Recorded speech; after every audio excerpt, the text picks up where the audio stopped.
Selamat bertemu kembali dengan Adri Lazuardi, Ketua Umum Yayasan BPK Penabur. BPK Penabur merayakan ulang tahun yang ke-70 dan dalam sepanjang perjalanan BPK Penabur 70 tahun, ada banyak pengurus tokoh yang terlibat di dalam pelayanan BPK Penabur 70 tahun yang membuat BPK Penabur bisa bertahan sampai pada hari ini. Dan kita akan mendengarkan satu kisah dari Om Urito yang melayani BPK Penabur sejak tahun 1961 dan masih terus melayani selama 16 tahun sebagai Ketua BPK Penabur Jakarta dan beberapa tahun kemudian sampai 25 tahun sebagai pengurus BPK Penabur. Pengalaman Om Rito ini kiranya bisa menjadi sebuah inspirasi bagi kita semua. Om, kalau bicara BPK Penabur kan saat ini BPK Penabur memasuki usia yang ke-70 tahun. Ya.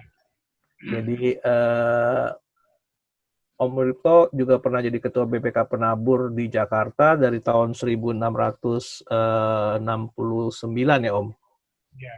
sampai 1977, jadi hampir 16 tahun. Ya. Dan kalau saya membaca riwayat Om kan tahun 1961 pertama kali Om Rito diutus oleh GKI Samanhudi menjadi pengurus di BPK Penabur Jakarta. Nah, dan kemudian setelah itu Om banyak menjadi orang yang membangun pelayanan, baik itu misalnya mendirikan Tirta Marta, Ukrida, dan berbagai badan pelayanan lain. Mungkin pertanyaannya gini Om, kalau lihat begitu panjangnya apa yang Om lakukan, apa Om tidak pernah merasa lelah di dalam seluruh pelayanan itu? Ya, kalau kita senangin ya, apa aja kalau kita senangin tuh, ya kita enak kerjainnya itu. Kalau kita nggak senang, ya barangkali nggak lama. Tapi memang senang sih ya, bisa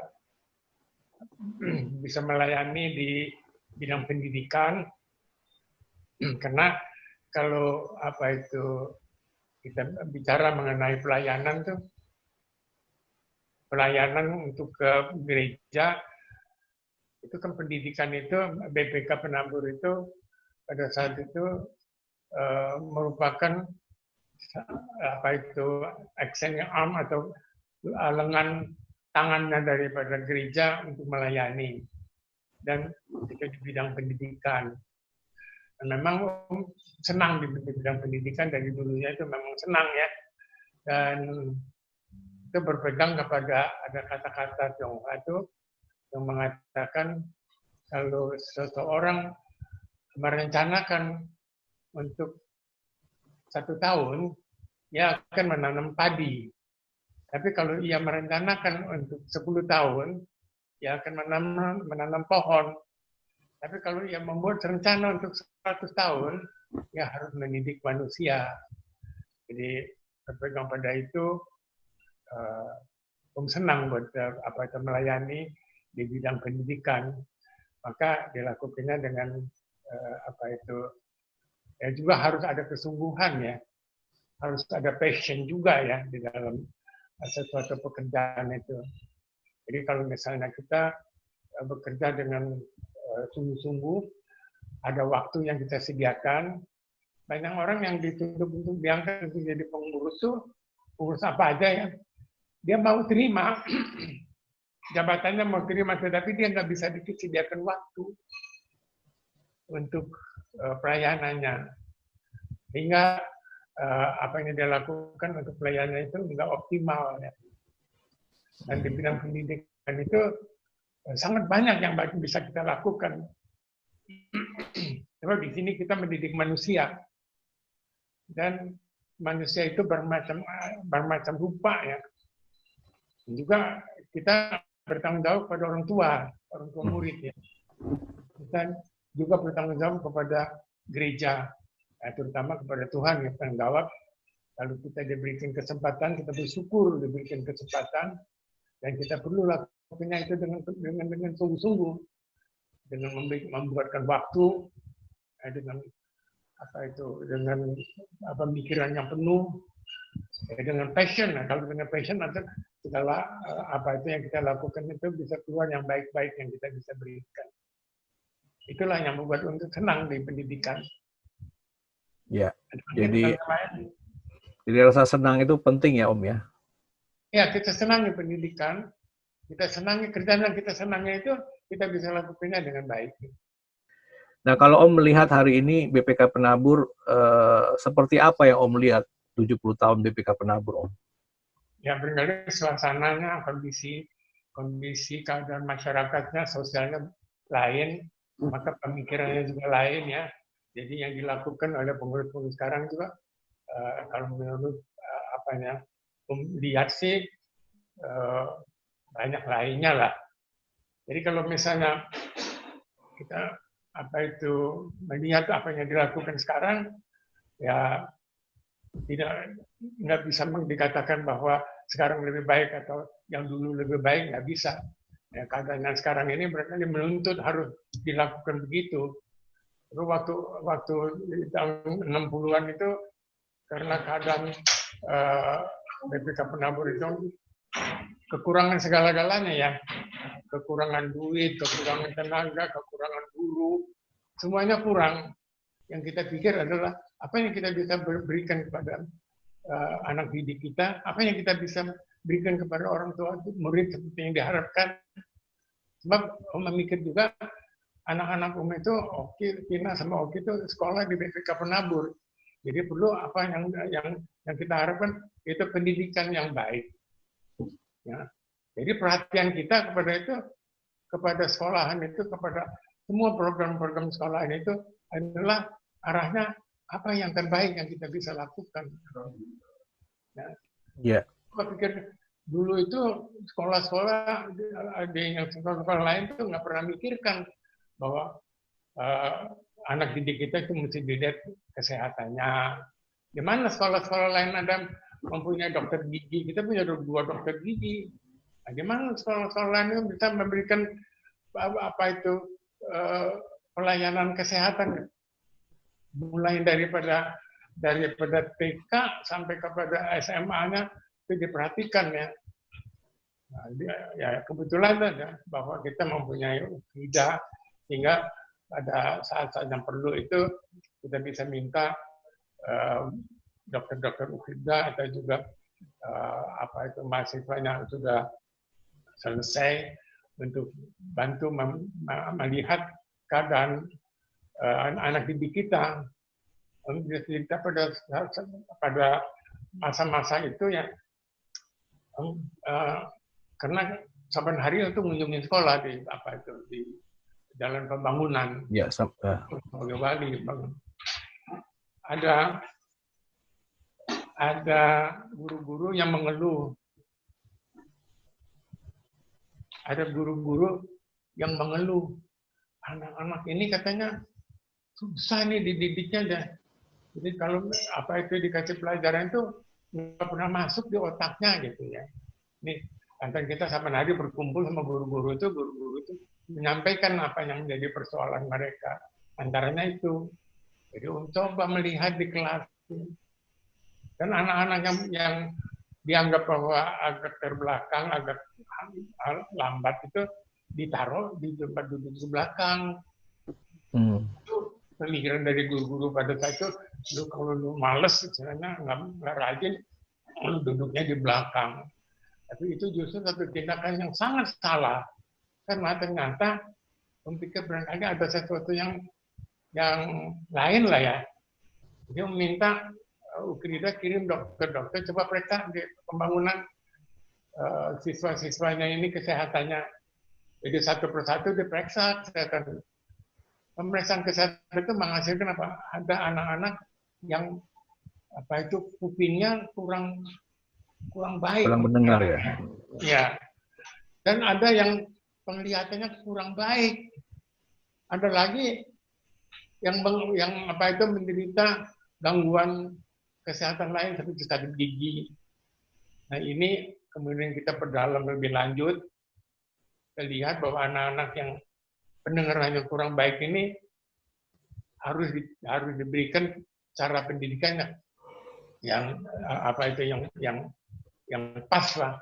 Dan orang tuanya dikasih tahu bahwa anak-anak mereka ini kelihatannya kurang baik dan pendengarannya kurang baik. Nah itu di sekolah-sekolah lain nggak ada. Maka dengan cara-cara ini yang kita lakukan ini ya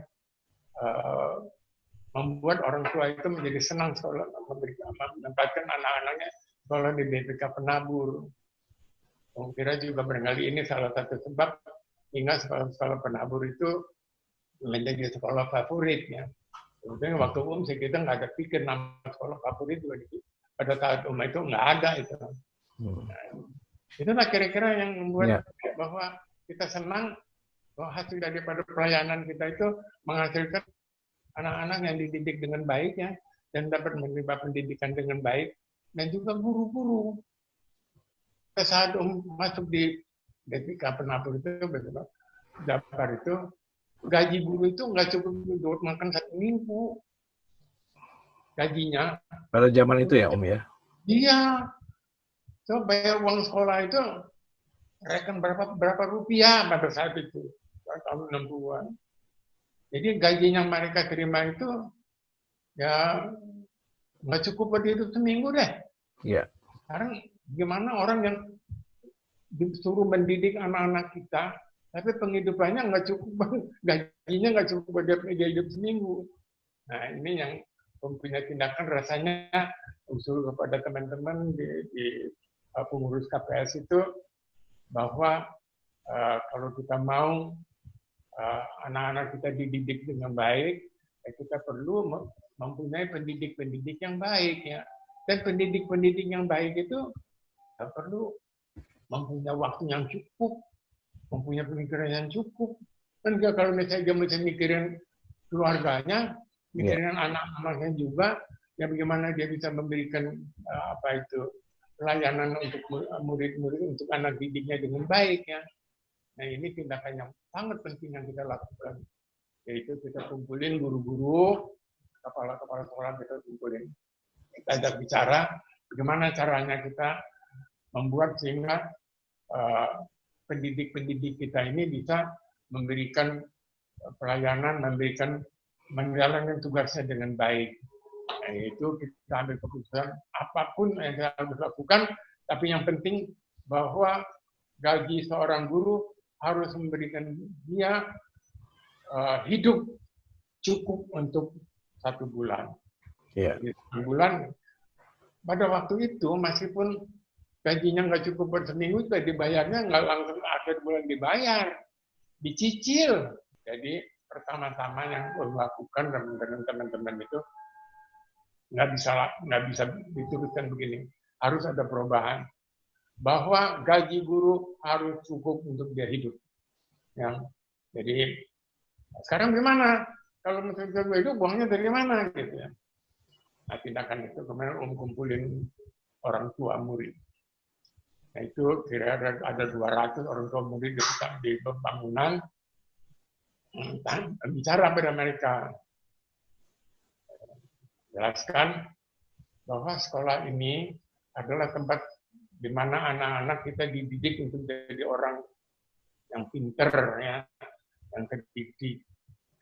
Tetapi keadaannya dia begini nih, guru-gurunya ini punya terima gaji tidak cukup buat hidup 1 minggu.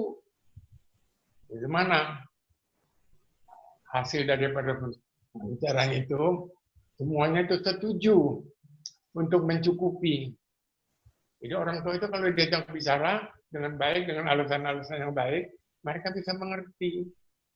Nah, tetapi tidak dipukul rata. Jadi yang memang keadaan yang lebih baik memberikan lebih banyak, dan yang kurang itu memberikan memang lebih sedikit. Ya. Tapi apa yang kita mau capai itu, apa itu kita capai, yaitu guru-guru itu bisa memberikan waktunya 100%. Kita tentukan waktunya harus 100% untuk sekolah. Nah, itu guru-guru pada saat di mana mereka banyak kekurangan itu ya, untuk memenuhi kekurangannya itu mereka harus melakukan sesuatu kan. Iya. Salahnya satu itu nggak ada lain kan.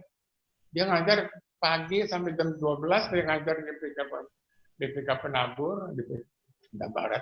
Nanti jam 1 dia ngajar di sekolah lain, sekolah petang. Di luar BPK Penabur. Di luar. Nanti dia ngajar tuh sampai jam 6 kan ya. Iya. Kemudian dia kasih les sampai jam 10. Les anak-anak nih, sampai jam 10. Nah itulah dia mencukupi apa itu kebutuhan hidupnya. Ya, gimana dia sekarang ini memberikan yang terbaik untuk sekolah kita kan nggak bisa. Ya. Tetapi dengan begitu kemudian harus mereka lepaskan tugas-tugas tempat lain. Nah, kemudian untuk penambahan mereka juga bantuan untuk murid-murid yang memang ketinggalan, kita adakan memang boleh memberikan les tapi di sekolahan.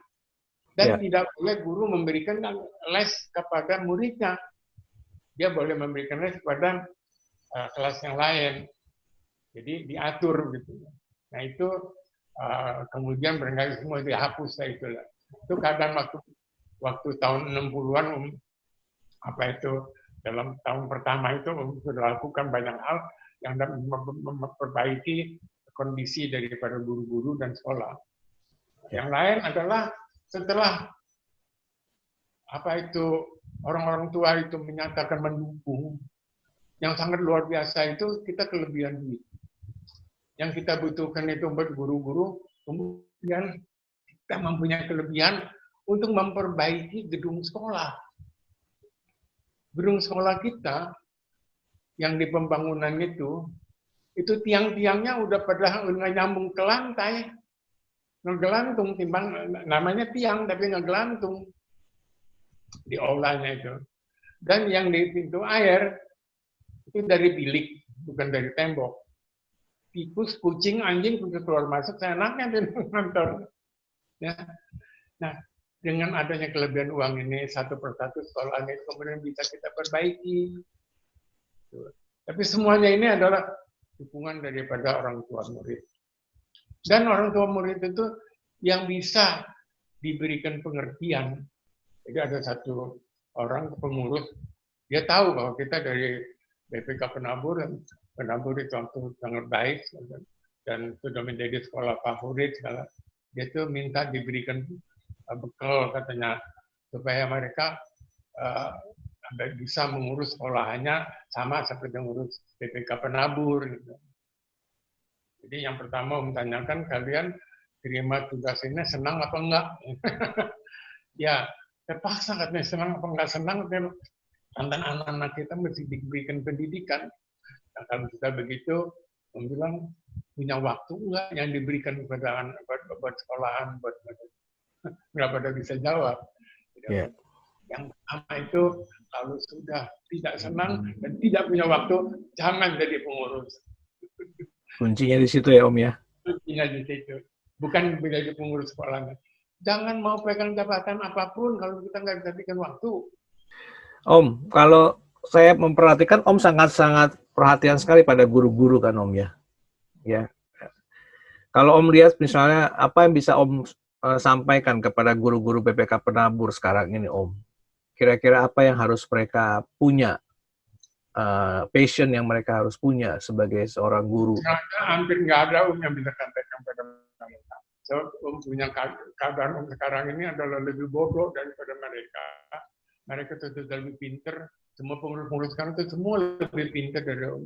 Jadi kalau tanya Om itu, buat mereka, guru-guru itu semua pada lebih pinter. Pengurus-pengurus lebih pinter. Jadi kalau kalian nanya Om, apa sih yang Om bisa berikan pada mereka? Nggak ada. Mereka lebih pinter. Keadaannya sekarang ini Om nggak mengerti. Ya. Om suruh ngikutin IT, ini mau ngikutin Zoom aja mesti dibantu mengoki baru bisa. Ya. Tapi paling tidak apa yang punya dasar yang mesti dimiliki oleh seorang guru? Dasarnya tadi Om bilang, kalau misalnya diminta untuk jadi pengurus, tidak senang, dan tidak bisa bikin waktu, dan tidak mempunyai perhatian, jangan jadi pengurus. Guru juga sama. Kalau guru itu mau menjadi kaya, guru jadi pedagang. Ya kalau jadi guru, ya harus perhatikan, berikanlah terbaik untuk murid-muridnya, Apa yang menghibur kita? Om ini berasa terhibur. Karena banyak daripada lulusan dari zaman Om itu menjadi orang-orang yang hebat sekali. Ya, antaranya itu tuh Yahya jadi direktur utama dari BCA. Ya. Ada lagi itu Dr. Santoso tuh. Dan Santoso sebetulnya sebelum dia udah lulus, udah. Tapi dari BPK kabur. Jadi orang-orang yang lulus mempunyai kemampuan untuk melayani masyarakat, membuat perusahaan-perusahaan yang hebat. Itu rasanya kalau nanti pulang dipanggil sama Tuhan, ditanya, Uripto, apa yang kamu kerjakan di dunia itu? Bantu mendidik manusia. Jadi saya merencanakan untuk 100 tahun, jadi saya bantu mendidik manusia supaya semuanya taat kepada Tuhan dan melakukan tugas-tugasnya sebagai anak-anak Tuhan. Itu aja. Ya. Dengar dari cerita Om, zaman dulu itu kalau penabur kan punya sumber daya terbatas.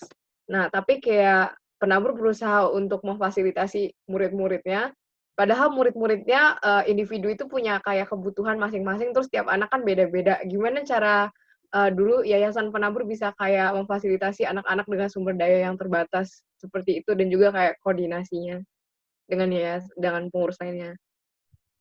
Satu cuman ya, kalau misalnya kita melakukan sesuatu itu dengan senang, dengan passion, perhatian kita itu ada. Jadi kita membuat waktu. Ya, misalnya ambil contoh ya, di SMPK Pintu Air sore, yang siang sekolah siang. Semak 2 berarti ya? SMPK berapa itu ya? SMPK 1, 2, 3, 4 ya. Nah, itu ada satu anak. Itu guru-gurunya udah bohak banget loh. Sering bolos, sering nakal. Ya, tapi orang tuanya itu minta supaya anak ini nggak bisa di tempat lain, minta supaya bisa sekolah di sini. Tadinya kepala sekolahnya udah menyatakan bahwa anak ini baiknya ya suruh keluar aja dah. Nah, jadi itu waktu dioper melayani di Pintu Air. Jadi lihat anak ini memang nakal, merokok, ya di tasnya itu ada rokok. Jadi kebetulan orang tuanya itu kenal. Jadi bicara sama orang tuanya, tidak anak ini perlu special treatment biasanya. Jadi kalau secara bodohnya punya pendidikan kan nggak tinggi, jadi cuma berpikir wajarnya aja. Dia mesti ada mempunyai seorang yang dia senangi, bisa membawa dia itu jadi baik gitu ya. Kebetulan ada yang dia senangin itu di pagi ini orang jadi tenaga administrasi, tapi di siang di SMP keempat dia jadi guru. Nah, orang ini dia bisa nih deket si anak ini. Jadi dengan orang tuanya kemudian kita bicara minta supaya dia mendekat anak memberikan perhatian yang khusus. Cuman buat satu orang memberikan perhatian khusus, satu guru. Ya, barangkali di sekolah lain nggak ada, dan sekolah-sekolah lain juga nggak mau. Sebab itu merupakan kerugian bersekolahan kan.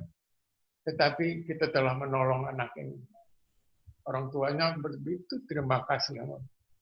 Anak ini kemudian menjadi baik. Ya. Karena apa? Cuma karena satu orang yang dia tak bisa taatin, dia mau dengar omongannya, dan kemudian dia menjadi anak yang baik. Bukan itu saja satu, tapi ada beberapa juga. Semuanya memerlukan perhatian yang khusus. Makanya kita sekolah lain barangkali nggak ada yang namanya guidance and counseling ya. Ya. Ya. Nah, itu pada tahun 63 tuh, waktu Gesyong Singgi waktu baru lulus, Pak Adinata tuh ngobrol sama Om, gimana kalau baik sekali. Jadi minta ngobrol sama dia. Nah, nanti dia masuk bikin guidance and counseling, sama kemudian dia tarik si Bambang Gunawan. Baik, guidance and counseling inilah yang sangat banyak membantu pengurus di dalam, dan guru-guru, terutama guru-guru lah, bukan pengurus, dan guru-guru untuk memberi pengarahan kepada guru-guru itu, anak-anak ini bagaimana harus dihandle-nya. Itu Singgi, Profesor Singgi, Gunawan, Bambang Gunawan sangat berjasa bantu kita. Sekolah lain mah nggak ada. Yang siapa yang mau mikirin sih urusan-urusan begitu, ya betul kan itu ongkos. Tapi sebetulnya nggak ada ongkosnya. Tinggi nggak menuntut gaji, nggak digaji sih. Tapi akhirnya baru kita dia gaji. Kalau Bambang Gunawan masuk jadi guru, diterima gaji. Dan ini semuanya bukannya matematik yang sangat sulit, tetapi ya hitungan 1, 2, 3, 4, 5 ada ABC. Ya, tapi ABC dan 1, 2, 3, 4, 5 ini yang perlu perhatian. Ya, coba kita ada 2 dokter gigi, satu dari Samanhudi, satu dari Jatinegara, lulus. Jadi dia nggak mau pergi dilempar ke tempat lain, kemudian kita minta, ya udah, tapi kita nggak bisa gaji. Dan kemudian saya ngobrol sama si Kang Ho tuh dari Imura, dikasih mobil 1, coba, kasih mobil 1 buat dokter gigi, buat ngangkut itu alatnya itu dari satu sekolah ke lain sekolah. Jadi semua ini kalau kita mempunyai perhatian, ya Tuhan membukakan jalan. Jadi semuanya dapat dilakukan dengan baik. Nah itu jadi pesan-pesan yang lain kepada keponakan-keponakan yang sekarang ini ada di BPK Penabur, harus tetap memikir ya, bahwa keadaan ini selalu berubah. Jadi tidak bisa kita mengikuti cara-cara lama untuk keadaan yang baru. Jadi kalau anak-anak didik kita itu zaman tahun 60 dikasihkan cara-cara begini, pada tahun 2020 ini zaman apa namanya, milenium ya? Milenial. Milenial. Jadi harus ada cara-cara yang sesuai dengan itu. Om, kalau gitu semangat apa yang mesti terus dipertahankan BPK Penabur ke depannya, Om? BPK Penabur semangatnya udah baik, memang sudah, apalagi udah diteruskan dengan baik. Cuma Om tidak bisa mengatakan bahwa sekarang lebih baik atau lebih jelek daripada yang lalu, nggak bisa. Tapi keadaannya sudah berubah, ya kondisinya, keadaan sosialnya sudah berubah, manusianya sudah berubah. Ya. Jadi orang-orang yang memang sekarang ini mempunyai pengetahuan, mempunyai jiwa untuk pengorbanan, untuk mau terjun seperti kita dulu terjun dengan segala apa yang ada pada kita, hingga membuat BPK Penabur itu menjadi BPK Penabur yang sekarang ini. Ini diambil sekarang ini dari yang muda-muda ini, ya, yang barangkali yang punya bank, yang punya perusahaan besar, merelakan kekayaannya itu untuk membuat satu universitas Kristen betul-betul bisa menampung keperluan daripada DKI untuk melayani masyarakat DKI dengan baik, juga masyarakat lain, juga Indonesia dengan baik. Ya, yang harapkan juga itu, doakan. Halo, selamat sore Opa. Sore. Ya, salam kenal. Saya Jen dari FMG. Terima kasih ya Opa kesempatannya bisa dengar sharing hari ini.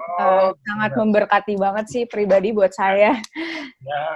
Karena saya juga baru terjun ke Penabur baru selama 1 tahun, tapi cukup kurang lebih udah paham tentang dari penaburnya sendiri. Tapi ada pertanyaan sih yang saya lumayan agak tadi udah dengerin dari awal sampai sekarang, yang pengen saya dengar dari Opa sendiri.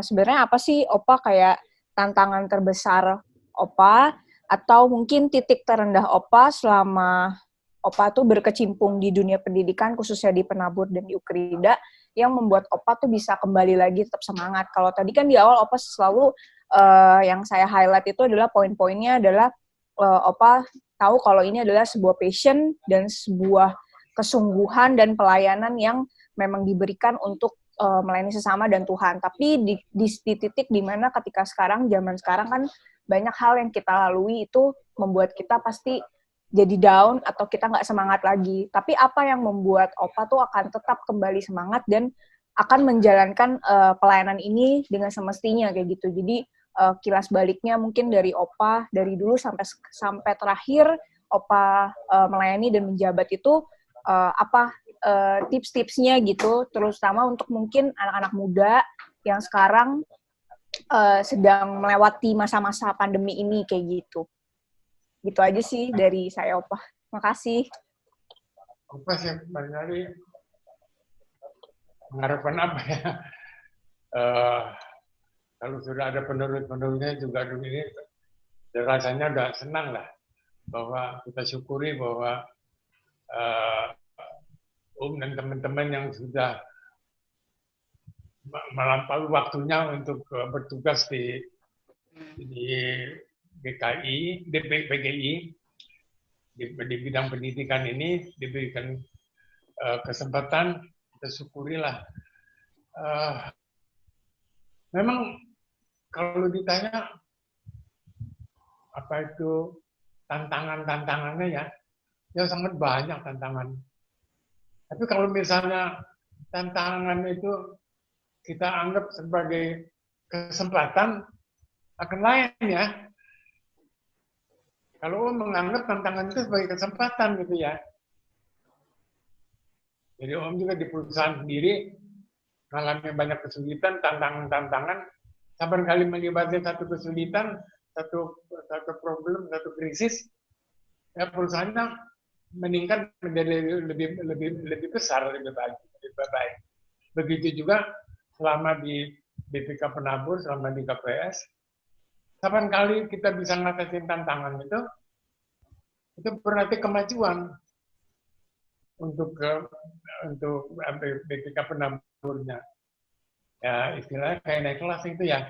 Kalau habis ujian, naik kelas kan, itu kira-kira kita harus melihat semua persoalan itu yang kesulitan, semua tantangan itu sebagai kesempatan. Ya, dan kesempatan ini membutuhkan pertama-tama memang ya kita harus melakukan apa yang harus kita lakukan yang terbaik. Dan tidak lupa bahwa kita mohon dengan doa supaya kita dibukakan pikirannya, diberikan jalan sehingga kita bisa menemukan solusi yang terbaik untuk kita lakukan di dalam tugas kita. Jadi kalau misalnya kita melihat tantangan itu sebagai alasan untuk mundur, ya kita mau mencapai apa sih ya? Nggak bisa mencapai apa-apa. Ya. Bahasa Jawa kan ada namanya WC, krisis dan kesempatan, crisis and opportunity. Jadi kalau ada krisis itu disitulah ada opportunity. Jadi teman-teman yang sekarang ini bertugas di mana saja harus melihat bahwa tantangan-tantangan selama bertugas itu sebagai kesempatan untuk lebih baik. Selamat ulang tahun untuk BPK Penabur dan seterusnya.